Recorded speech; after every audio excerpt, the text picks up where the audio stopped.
இன்றைக்கி நாங்கள் குலோப்ஜான் தாங்க செய்ய போகிறோம். உடையாமல் எப்படி செய்கிறது தாங்க இன்றைக்கி பார்க்க போகிறோம். எல்லாருக்குமே செய்ய தெரியும், இருந்தாலும் நான் ஒரு தடவை சொல்கிறேன். அதுக்கு ஃபஸ்ட்டு நான் பாவுக்கு ரெடி பண்ணிக்க போகிறேன்.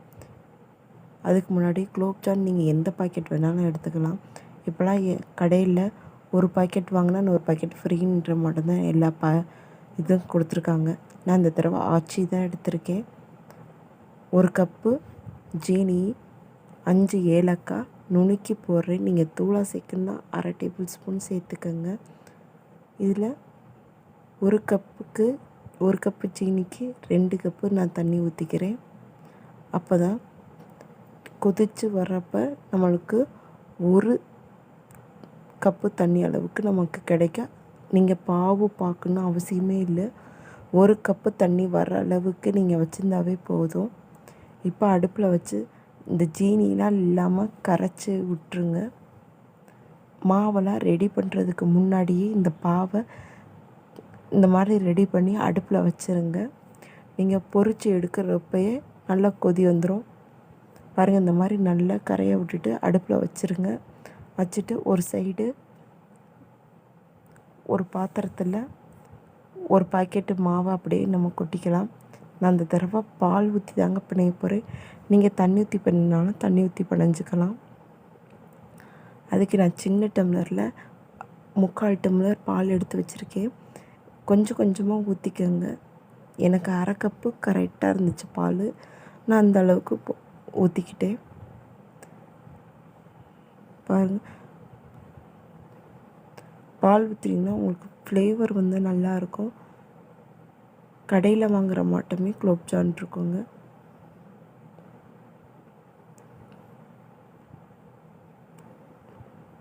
இந்த மாதிரி நல்லா பிணைஞ்சி விட்டுக்கோங்க. ரொம்ப அழுத்தி பிணையாதீங்க, சும்மா சாஃப்டாக மேலாப்பில் பிணைங்க. அதான் கரெக்டாக இருக்கும். இல்லைன்னா கல் மாட்டம் போயிடும்.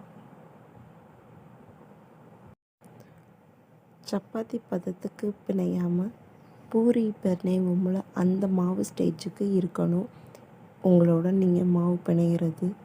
உங்களுக்கே தெரியும், பூரி எப்படி நம்ம சுடுவோம்.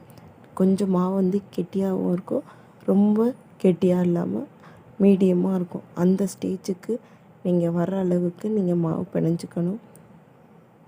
பாருங்கள், பிணைஞ்சு மூடி வச்சுருங்க. ஒரு 5 நிமிஷம் மூடி வச்சுட்டு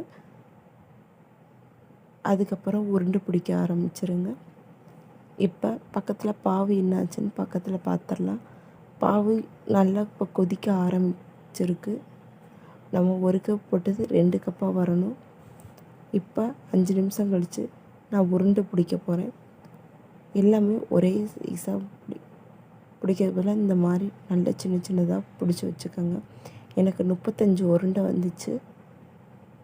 நீங்கள் நெய் தான் எடுத்து தடவிக்கினாலும் தடவிக்கலாம், இல்லை எண்ணெயை ஊற்றி தடவிக்கினாலும் தடவிக்கலாம். ஃபஸ்ட் டைம் ஒரு தடவை நீங்கள் எண்ணெயை தொட்டுக்கிட்டால் போதும். அடுத்து நீங்கள் எண்ணெய் தொடணும்னு அவசியமே கிடையாது. இங்கிட்டு பாவும் நல்லா கொதித்து வந்துக்கிட்டு இருக்கு. இப்போ அடுப்பில் இன்னொரு சைடு எண்ணெயை ஊற்றி 5 உருண்டையாக ஃபஸ்ட்டு எடுத்துக்கலாம். நல்லா பொன்னிறமாக வந்ததுக்கப்புறம் அடுப்பை இறக்கிடுங்க. அடுப்பை ஹை ஃப்ளேமில் வைக்காதீங்க, இல்லைன்னா கருகி போயிடும். ஆனால் சட்டுன்னு வெந்துடுங்க. பாருங்கள், நீங்கள் போட்ட குலோப்ஜான் எல்லாமே தனித்தனியாக பிரிஞ்சு வந்துடும். நீங்கள் ஒரு இடத்துல போட்டீங்கன்னா வேகிறப்போ நல்லா பிரிஞ்சு மேலாப்பில் தனித்தனியாக வந்துடும். இப்போ இருக்கிற எல்லா குலோப்ஜானையும் இந்த மாதிரி போட்டு பொரித்து எடுத்துக்கோங்க. இப்போ நான் எல்லா குலோப்ஜானையும் பொரித்து எடுத்து வச்சுட்டு இது நல்லா ஆறணும். ஆறுனதுக்கப்புறம் நம்ம ஜீராவில் நம்ம போட்டுடலாம். ஜீரா கொஞ்சம் சூடாக தாங்க இருக்கணும். சூடாக இருந்தால் தான் அந்த பாவு எல்லாமே நம்ம குலோப்ஜாமில் மிக்சிங் ஆயிரும். அப்போ தான் புசு புசுன்னு கொஞ்சம் பெருசாக வரும். பாருங்கள், இந்த மாதிரி நல்லா கிண்டி விட்டுக்கோங்க. பாருங்கள், ஒரு குலோப்ஜான் கூட உடஞ்சிருக்காது. இப்போது ஒன்று எடுத்து டேஸ்ட் பண்ணி பார்த்துடலாம். ரொம்ப நல்லா இருந்துச்சுங்க. நீங்களும் ஜீரா வந்து ரொம்ப சேர்த்துறாதீங்க. இந்த அளவுக்கு சேர்த்திங்கன்னா தாங்க கரெக்டாக இருக்கும். நீங்களும் வீட்டில் செஞ்சு பார்த்துட்டு எப்படி இருக்குன்னு கமெண்டில் சொல்லுங்கள். நீங்கள் ஸ்டோர் பண்ணி வைக்கிற மாட்டோம் இருந்துச்சுன்னா தண்ணி ஊற்றிக்கங்க. ஸ்டோர் பண்ணி ஃப்ரிட்ஜில் கண்ணாடி பாட்டில் போட்டு ஃப்ரிட்ஜில் வச்சுருங்க. இல்லைன்னா ஃப்ரிட்ஜ் இல்லைன்னா வெளியே கூட வச்சுக்கலாம்.